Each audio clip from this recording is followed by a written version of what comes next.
If you are a woman, I would love for you to come hang out with Tanya Nichols and I on August 26th at 7 p.m. Central Time for a live meetup to dig deeper into the topic of women, money, and retirement. You can learn more and register at livewithroger.com. Do you want to have the confidence to truly rock retirement? Well, I'm going to show you how on the Retirement Answer Man Show. Welcome to the show. My name is Roger Whitney. I am your host. I'm excited that you're here. If you're new here, this is the show where we talk about how to not just survive retirement, but truly rock retirement by having the right little conversations and also making sure we focus on the right things. Now, this month, because we do monthly themes, we're in the midst of a theme on women, money, and retirement, where we just talk about issues that impact women maybe a little bit more than men. So we're taking questions only from women this month, and we've gotten a lot of them. And Tanya Nichols from Align Financial is joining me on the show. We'll bring her on here just a second. Now, next month, September, we're already looking out to September. Our theme for the month is going to be retirement planning for non-planners. What you need to know. So this is going to be a month where we're going to really try to talk to people that really aren't into all of this, but they still want to be good stewards. So we want to talk in very human terms. What are the big things that someone needs to understand and participate in if they're not really into retirement planning? So this is going to be, if you're married, maybe the spouse that is the non-manager. If you're single, it's going to be you who wants to make sure you rock retirement and have confidence in it, but you don't want to get too geeky about it. And maybe you're a little intimidated by this whole financial world because it's not something you deal with. That is what we're going to do all in September.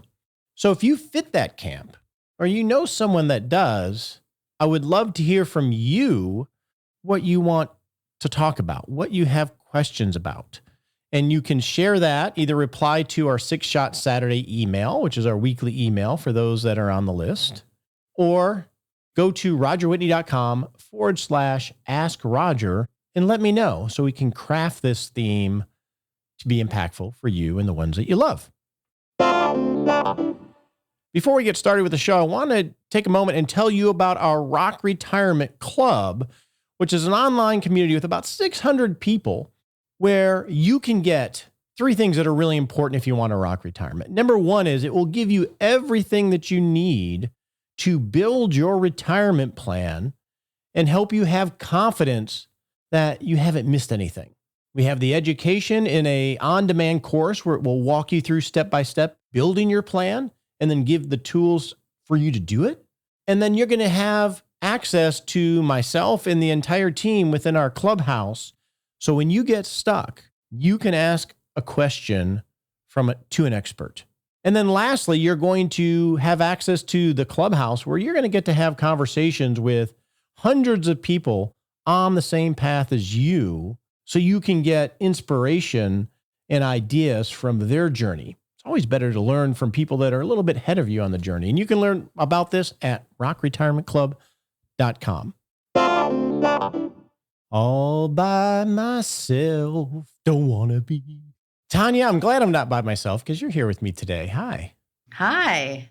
We have a lot of questions today, but also over the month about being alone in retirement. It's a big deal. It is a big deal. And you made a comment right before we hopped on here. You were asking me, do I usually get these questions? And I had to think about it. And generally, I don't.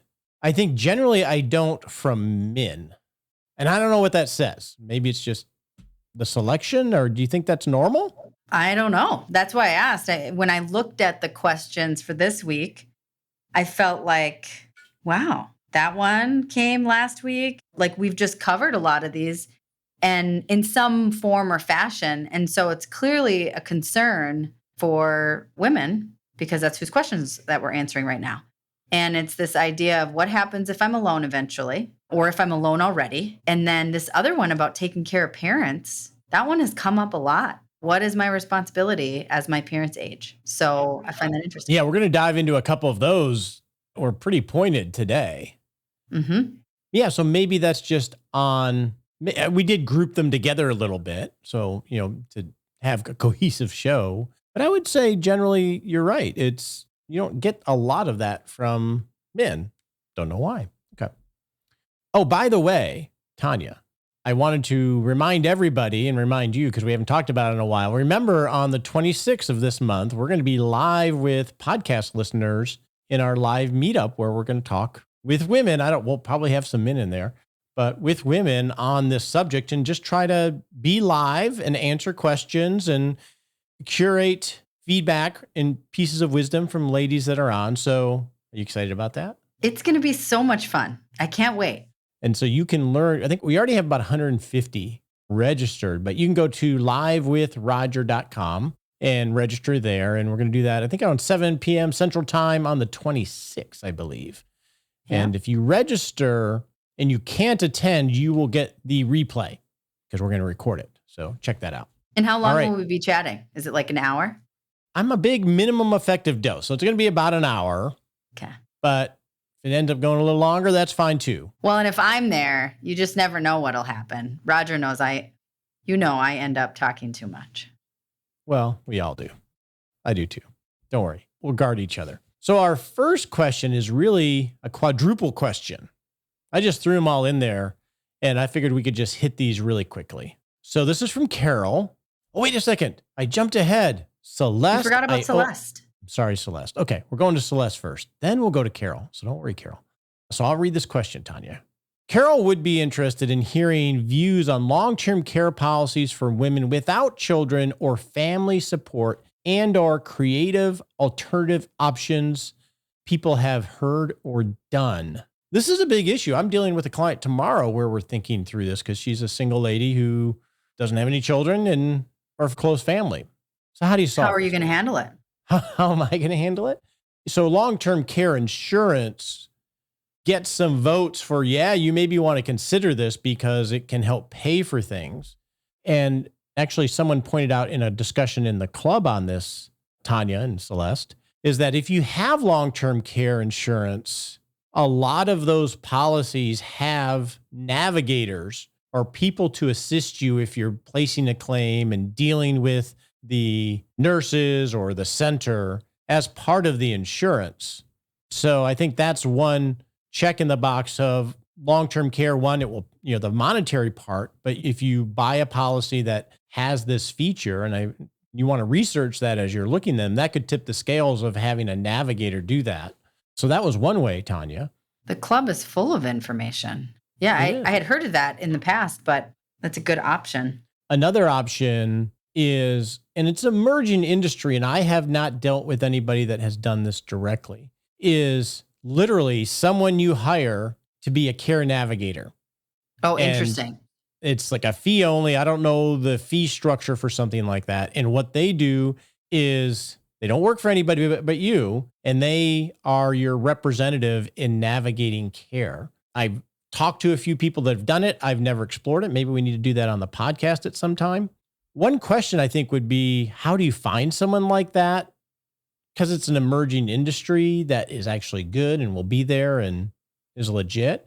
And I was thinking about this, and I think one way might be to talk to long-term care facilities or senior living facilities or home nursing companies, because they probably have interacted with these kind of people.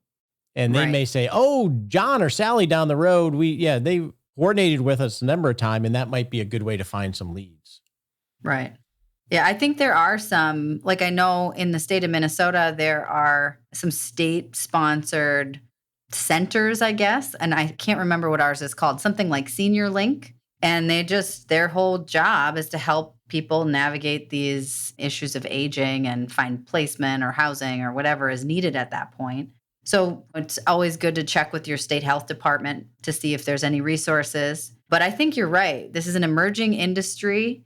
I think the fact that our clients who are retiring and retired, they're all asking about this and needing it.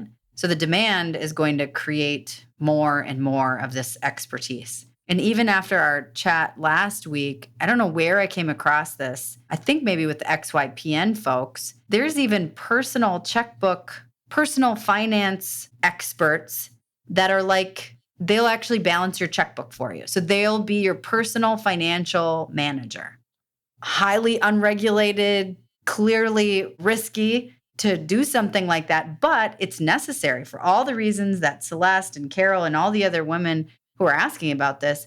If you don't have somebody that you can trust to take care of these things, there's a real need for it. So there are resources out there. So now we can go to Carol. Oh, and by the way, before we go to Carol, if you have a resource, go to RogerWhitney.com/Ask Roger and just share the resource, and maybe we'll share that on the show, or reply to our 6-Shot Saturday email where we share links to things that we mention on the show. And if you don't get our weekly email, you can go to RogerWhitney.com and sign up for our 6-Shot Saturday email. All right. Now, Carol, back to you. We have 4 quick questions. I figured we would just comment on each one of these. How's that sound, Tanya? Go for it. Like a lightning round. Lightning round. All This right. is Carol's lightning round. All right. Number 1, trusts versus estates. Holding assets in trust. Me first.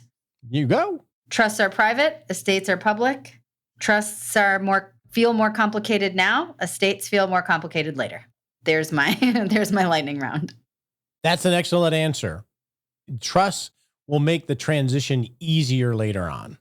But yeah. But feels harder now when you're sitting at your banker's desk trying to get your bank accounts transferred to your trust, and the banker stares at you blankly because they don't know what you're talking about. Okay, number 2, elder care options for lone survivors. See Celeste's answer above. Mm-hmm. Number 3, simplifying money management of existing investments as cognition. Is that the word? Cognition? Cognitive abilities decline. How do you do that? Well, I'm biased, but I think that's where a pro can really help.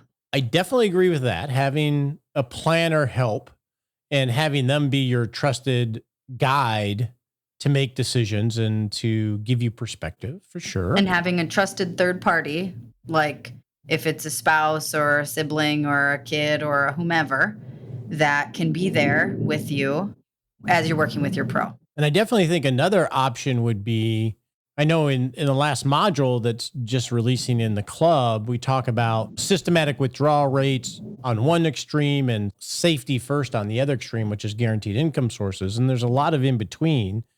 But as you get older, another option is to consider more seriously purchasing guaranteed income payments, whether that's a deferred income annuity or an immediate annuity.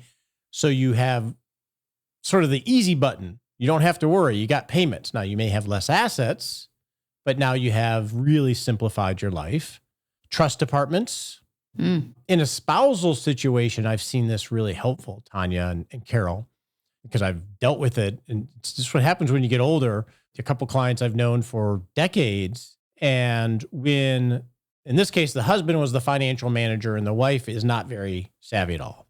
And when he was diagnosed with cancer, did a lot of estate planning and got all the assets into a trust with a trust company as the trustee, but me sort of in the middle. And the logic was, 1, she's not financially savvy at all. And they had 2 sons that were, what's the word I'm looking for?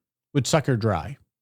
And so having the trust department, which is makes it hard because we have to submit a new budget and they have to approve the budget on what her monthly stipend is based off of the assets. That's all really difficult, but it has prevented the assets from getting taken away by her wanting to help her children. And we're going to talk a little bit about that dynamic of protecting yourself in a little bit. Right.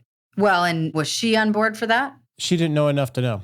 Okay. She just was not engaged at all. I think she appreciates it now, but yeah. Yeah.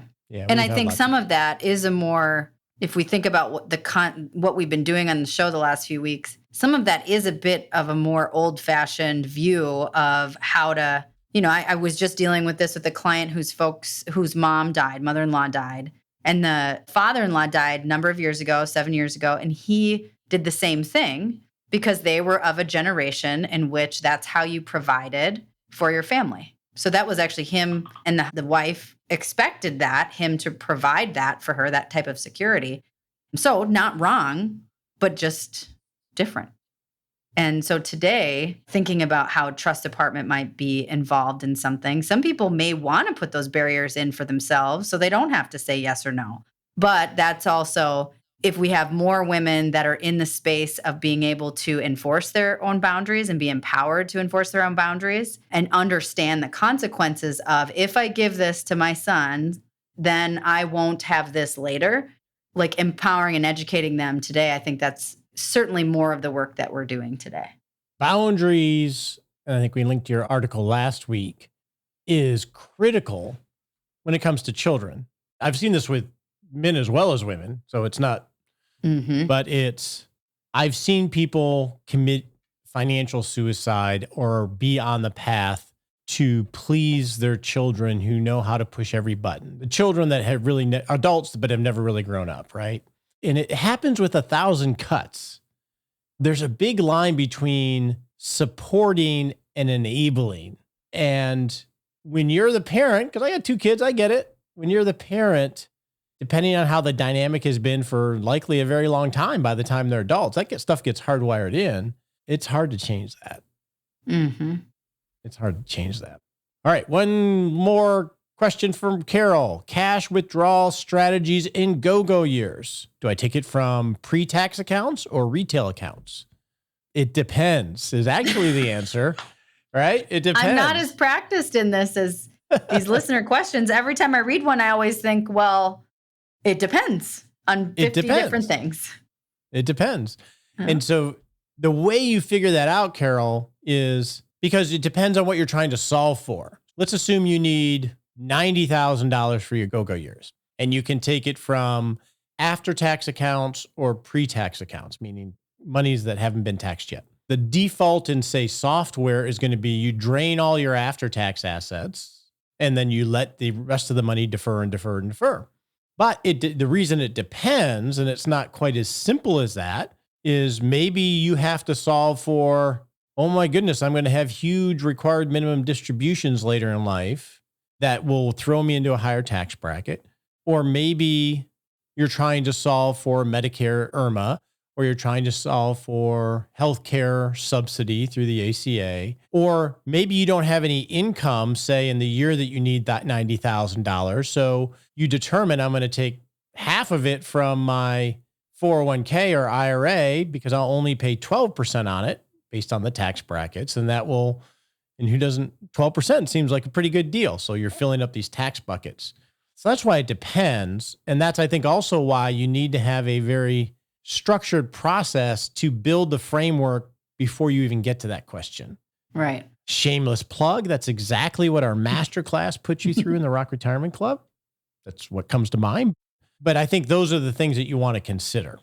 Yeah. In real life practice, I would say more of my clients, we're trying to preserve the different tax buckets and not just drain one all at once, in the first 5 or 10 years of retirement. For most people, seeing an account go empty is sort of alarming. And so we try to balance it out a bit. And we definitely do that. We're maximizing that tax bracket, especially if they're married and we can stay in that 12% bracket because they haven't started Social Security or pensions yet. Maybe they retired a little bit early. We're definitely taking advantage of that. And I think it can really save a lot of money in taxes by just planning ahead and thinking through which buckets and when. Perfect. And that's why it depends. And it's all about the tax management part of withdrawals is probably the most overlooked thing in retirement planning by advisors a lot of times, but definitely by people doing it by themselves. Great questions, Carol. I'm glad we got to them. Sorry I had to delay you. So our next question is from Mary on quitting. Take this job and shove it. I'm not working here anymore. That was a Dolly Parton song. Take this job and shove it. I'm not working here anymore. I don't know. No, that was 9 to 5. Anyway. All right. Mary on quitting strategy. Mary says, I'm 55, ready to quit my job, meaning January. I'm not sure that I'm done working forever, so I'm just looking at this as a gap year. My husband is 57 and retired. We have a net worth of about $2.5 million. Good for you. I am comfortable with our finances with one exception, Healthcare. Bum, bum, bum. Healthcare. I have MS, and the medications, treatments, tests are expensive. One drug alone is $65,000 per year. I can relate to that. I'll explain. We are investigating the health insurance options, but I'm wondering if it makes sense to select a specific healthcare option during open enrollment that would be financially beneficial versus using COBRA as my healthcare insurance. How do I figure this out? My husband and I love your show and listen to it together often. Cool. Thank you for everything you do. Nice, Mary. I have my thoughts. Tanya, do you want to go first? You want me to? I do have a propensity to suggest COBRA when it's feasible. Even if it's a little bit more expensive than going out on the exchange and finding your own policy, I think it's already a big enough change to just make all the decisions that go along with taking a gap year for her. And then Mary's husband is retired already. Or yes, he's retired already. So there's already enough going on there that it seems like if they already have the option of COBRA and it's good coverage and they don't have to think too hard about it, that's probably what I would likely suggest. But I would also make sure you know the outcome once you're done with COBRA. So maybe just do some of the homework on if the new policies, what they'll cover and how those will work at some point, so you're not walking away from a potentially really big benefit and adding a huge cost post gap year. Yeah, I agree. COBRA is a pretty important benefit, especially if you have these kind of drugs and doctors, and you probably like your doctors, right? And you don't want to lose your doctors. And if you continue with COBRA, you're essentially continue with the exact same insurance. You're just paying the full boat for the insurance without the company subsidy. So you have some time here, Mary, to really figure this out. And that's the cool thing, right? Because if you're going to say retire January 1st, you can begin to research the ACA site and see what your options are. And you'll have some time even after January 1st, because you'll be in a special enrollment period. I believe it's 60 days that you can go into the healthcare exchange or select COBRA regardless of what the deadlines are. So you have a lot of time here, which is awesome. And what I would suggest that you do is, one, talk with your doctors. Talk with your doctors, and depends on what state you're in, see what ACA insurances they encounter and that they're on. Because it's possible as you navigate your ACA options that you could have a continuity of dealing with your doctors, because you definitely don't want to lose them, I assume. And that way you have this time to start asking them, because they have to deal with these insurance companies all the time, and they know which ones are on the ACA and which ones aren't. And then also talk with the pharmaceutical representatives of the drugs that you take, because they very often have support programs financially. I'm not going to get into how they work here, but they do. They have them. My wife is on a very, very expensive drug, similar to yours. And she is in a plan that is on from the healthcare.gov. And we were able to navigate that with her doctors as well as with the medicine to where it was really reasonable relative to the options. So I think what I would suggest that you do is go through the ACA process, talk with your doctors, and maybe there aren't any that they like. So maybe COBRA is the answer because you're thinking this might be a gap year. So you may be going back to work anyway. But you also may be able to go through the ACA and find, hey, I get to keep my doctors and the cost of the medication and everything else is going to be totally reasonable. And it may be a good long-term solution for you. But you want to go through that process to compare them and understand them. Another benefit of the ACA possibly could be, if this ends up not being a gap year, is you might be able, based on your withdrawals and how you take money, to qualify for ACA subsidies. Because of COVID and the recent legislation, they've changed the subsidies portion a lot to where it's a lot easier to qualify for subsidies, which could save you a lot of money. Mm-hmm. And this goes back, Tanya, to that question on where do you withdraw from? I have clients that on paper are almost identical, but one client we're taking much more money out of after-tax accounts because we want subsidies. And other clients we're filling up the tax bracket buckets or doing Roth conversions because we're not worried about subsidies. So right. It's so complicated. Well, and I don't know if we mentioned this already, but the other item to be mindful of, Mary, is that COBRA, is it for 18 months post-retirement or is it 36? I think 18. I believe it's 18. So it's only for 18 months. Did we say that already? We did not. So that's an important factor that if for some reason your gap year goes long and you do elect to stay with Cobra, you're going to have another decision to make anyways. So you'll want to make sure you're prepped and ready for that when that shows up. Now, as an aside, now that we're pretty much finished with the masterclass, which helps people create their retirement plan and figure out their withdrawal strategy, and this came from our meeting when you came down to Austin, Tanya, is all the questions we get. Mary's, yours is a perfect example of this, is that we have all these decisions we have to make, whether it's when do I take Social Security? What healthcare do I get? Do I do Roth conversions? Should I buy long-term care? And this came out of our discussions, Tanya, and that is these are important decisions for sure. But once you have your plan of record of how retirement's going to work, where we're going to go in the Rock Retirement University, where our masterclass is to create, right now I'm just calling them decision pods, which is, okay, I have to make a decision on healthcare like Mary here. You bring out the decision pod and it is an organized way to get all the information that you want. Oh, Sherlock, somebody's home. We'll just leave that in there. He's saying hi to my wife who just walked in the door. Sherlock made okay, buddy. You pull the decision pod off and it gives you a framework to organize things to get to help you get to the best answer. So I'm really excited about that. And Tanya, this is a project Tanya and I are working on, which is awesome. All right. Next question is Linda on the 4% rule, and she is correcting me. So I appreciate that. Linda says, hey, Roger, thank you for all your information on your show. I never miss it. I do have a comment. She's smart. You start off with praise and then you give your feedback.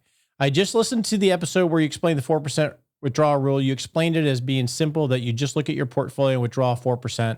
I think it's worth noting that there is a lot of confusion regarding this. It sounds as though you recalculate the 4% rule annually. She said that's how I presented it.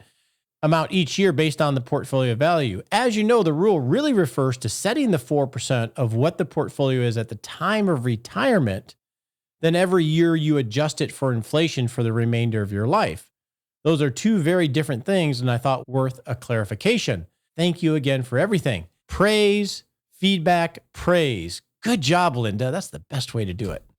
And you're exactly right. So I must have misstated it. So when we talk about the 4% rule, in the studies that have been done, looking for sustainable withdrawal rates, it is. You set it on the value of your portfolio on day one of retirement. And that's the number that you use every year, regardless of portfolio value. You just adjust it for inflation. So you're exactly right, Linda. My biggest problem as an actual strategy is, one, it doesn't take into account taxes.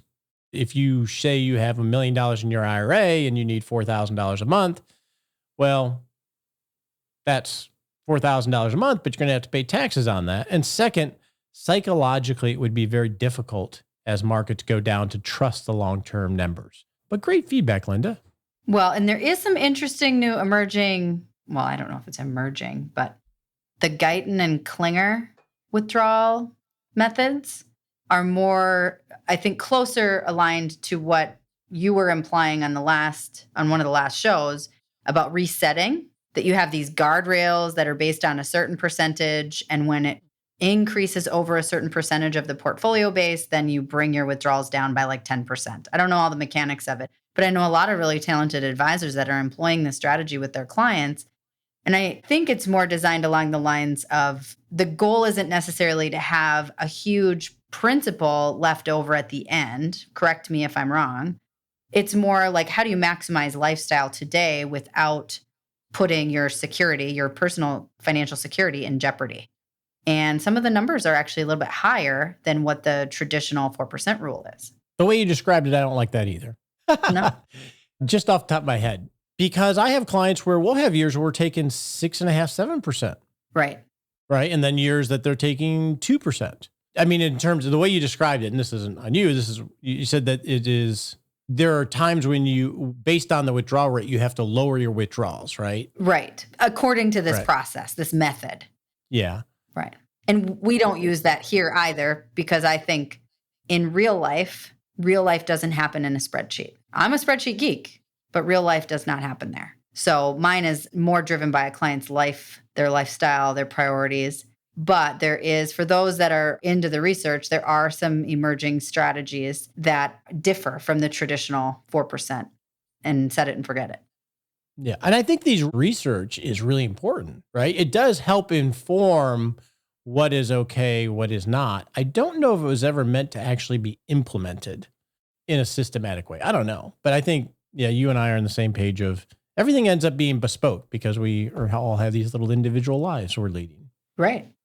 Our next question is from Mark.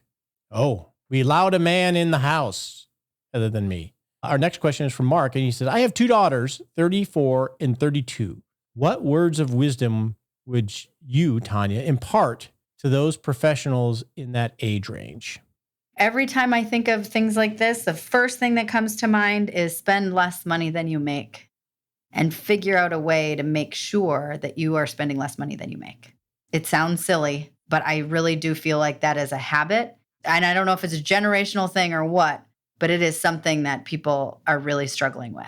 And especially when you're a young professional. I know, because I did this and it was bad. Is as you grow professionally and your income grows, it's okay to enjoy it, but don't keep up with it, right? Keep capturing more of that excess income because that's how you create wealth. Mm-hmm. I also think for Mark's daughters, you want to spend as much time on your financial health as you do on your nutrition or your fitness or parenting your children or learning about how to be better in your relationship. You want to spend as much time in learning and pushing into being smart about your money as you do into all those other things. Very good. Very good. The one thing that comes back to mind is your article on boundaries is you are the captain of your own ship, even if you're married, and don't give up that power and involvement. My dog is really going crazy today. Sherlock. Oh boy. He really wants to be on the show. Just too many Amazon packages getting delivered. I guess. No, actually, it's my wife coming in with my sister-in-law and mother-in-law.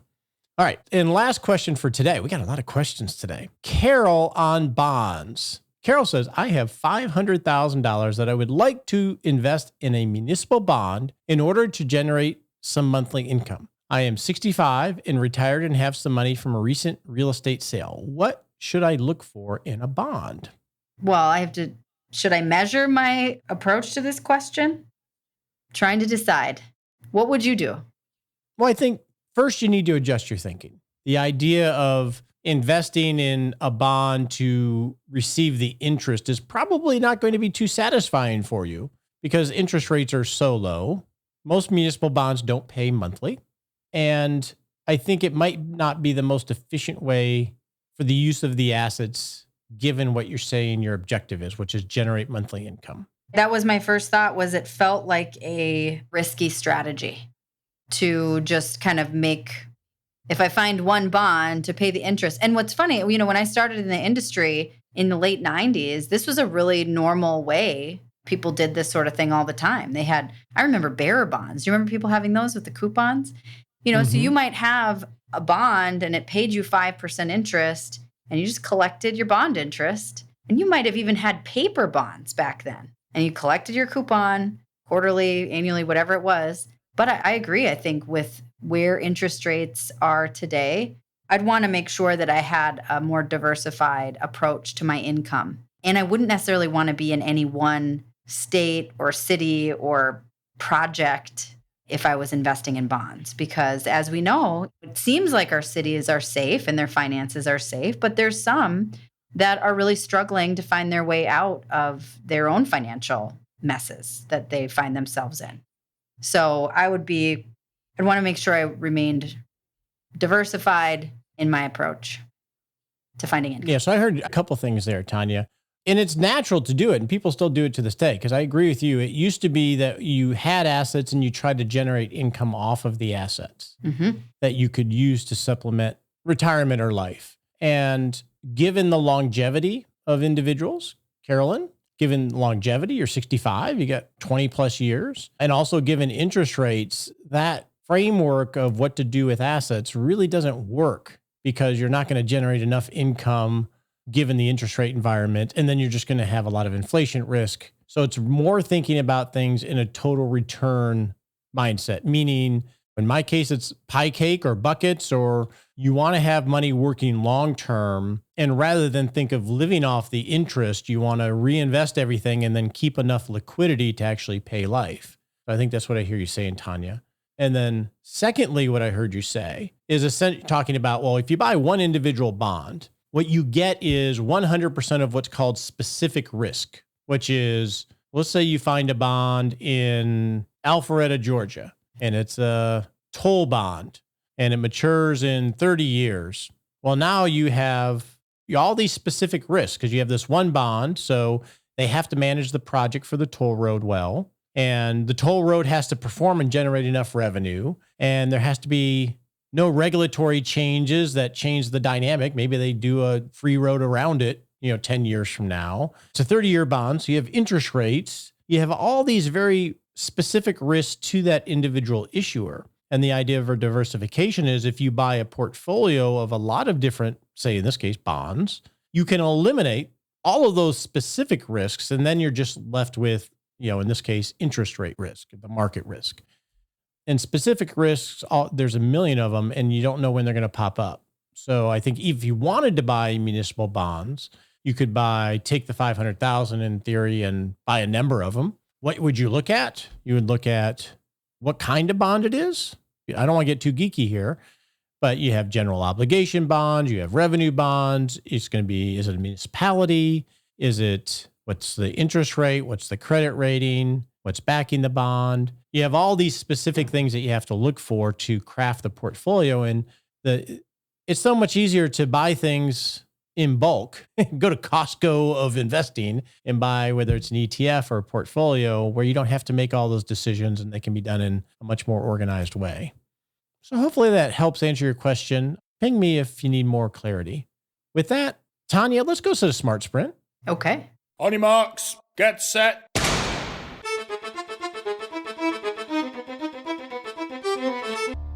And we're off to set a little baby step we can take in the next 7 days. It's not just rock retirement, but rock life. So Tanya, you called me out last week. You remember? No. You called me out. The Smart Sprint last week was to go have a conversation with your spouse or yourself and review your net worth statement. Oh, I did. And? Well, how often? You said, Gosh, how often I should have do you wrote do that, that Roger? down. Yeah, see, I could have totally avoided this. You're accountable, so I love it. I am. So how did that go? It was funny because we don't review that often. We review the books of the business all the time. It went great. We went over the balance sheet. So what we did was we sat down, we looked at the net worth statement because I just updated it at the end of July. And then we walked through each category: liquidity, private investments, after tax, public investments, retirement accounts, tax-free accounts, and debt. And we just walked through each one and talked about what they were. And our cash, we're a little cash poor right now. So we acknowledge that because we just bought that lot in Colorado. And then what I did, and this is, I think, a good point to do, and you challenged me on this, is I keep this net worth and I have it going back a number of years. And so then I unhid the cells in the spreadsheet. And so she could see the trends of where things were 5 years ago, where they were 10 years ago. And she said, and she gets it. She understands what's there. And I think her response was, good job, honey. It's a powerful conversation.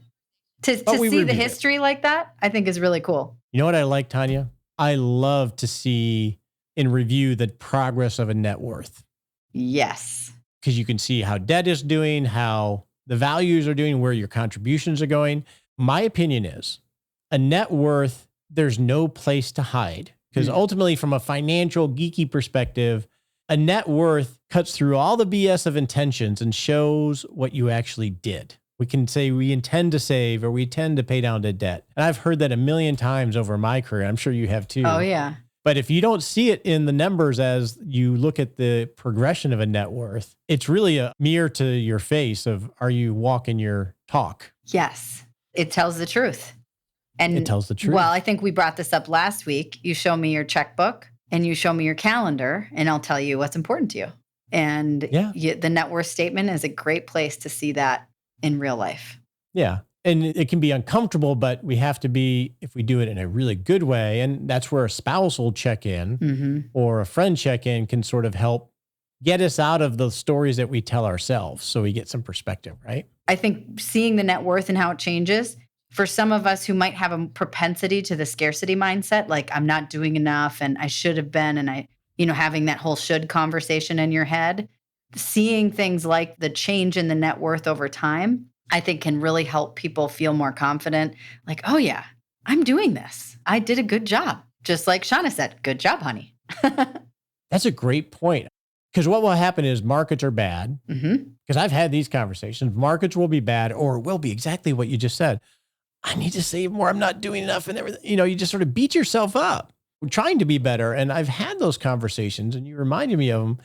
Because I've gone back and then you unhide the sheets and say, wait a second, look where we've come from. Look where you've come from. Do you remember 10 years ago when you had all that student debt and you had $2 in the bank and everything else, and now you're worth $2 million, whatever? People forget that perspective because it's never enough. What's interesting is in our next round of meetings with clients this fall, we're walking through the 5-year change in net worth statement and 5-year change in income statement. How much money were you using 5 years ago? And how much money did you have 5 years ago? And how does that look today? And I think that's going to be a super fun conversation. Especially when the markets are up. Best time to do it. Yeah, right. Your sprint for today, as we ramble on, is to begin, if you've never done it, keep your net worth, and then in the column next to it, as you update it, keep a running total so you can go back and look at this history. And that will help you tell yourself a story, but also help you and your spouse see all the amazing things that you're doing.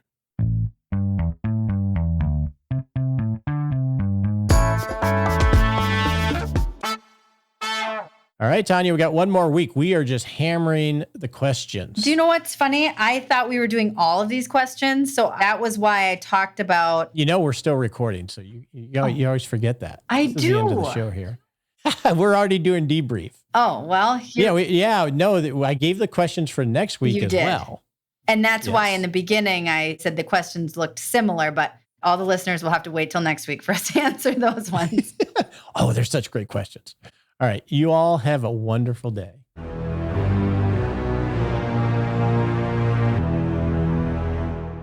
Hey, it's time for that all-important disclaimer. We so appreciate you listening to the show and love your questions and love the teaching that we're able to provide here. And actually, it helps us too. But remember, you're not our clients. Not love it if you took advice from us on the show. We would not love it if you took advice from us on the show. Realize it's helpful in education. Talk to your legal advisor, your tax advisor, or your financial advisor before you make any decisions.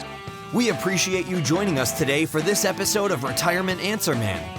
Be sure to visit rogerwhitney.com/answers to access the Retirement Answer Library with over 30 checklists to help you make the most of the only life you have. Remember, you have more power than you realize to create an amazing life starting today with Retirement Answer Man. The opinions voiced in this material are for general information only and are not intended to provide specific advice or recommendations for any individual. All performance referenced is historical and no guarantee of future results. All indices are unmanaged and may not be invested into directly. Have a wonderful day.